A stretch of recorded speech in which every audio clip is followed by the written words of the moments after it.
The most common accessories that users will have on their desk are the keyboard and mouse in one form or another. The keyboard should be positioned directly in front of the user, with the upper arms able to hang in a neutral position and the forearms roughly horizontal. A good way to ensure the correct alignment of the keyboard is to place the letter B directly in front of the belly button. This way the keyboard will be positioned centrally. If the user is sitting at the correct height, then the wrist should be in a straight, neutral position. This is illustrated by the 3 diagrams on the right. In the first, the forearm is bent upwards from the wrist, which will eventually strain the wrist and can lead to injuries such as carpal tunnel syndrome.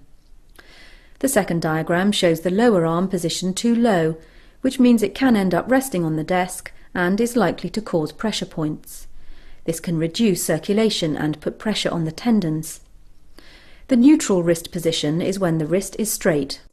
With the keyboard in the correct lateral position, it's important to think about how far away it should be. Ideally, the keyboard should be between 100 and 150 millimeters from the edge of the desk, so the user can maintain a neutral position without reaching forwards with their arms.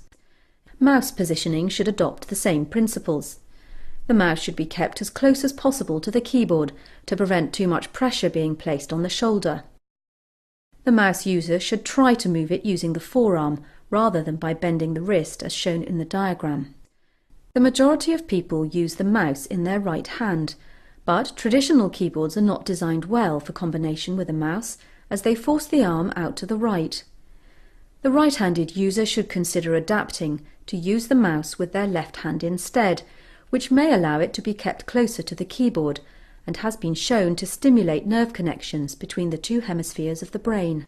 The diagram on the screen shows the points where discomfort can build up if the user sits with their arm outstretched whilst using the mouse.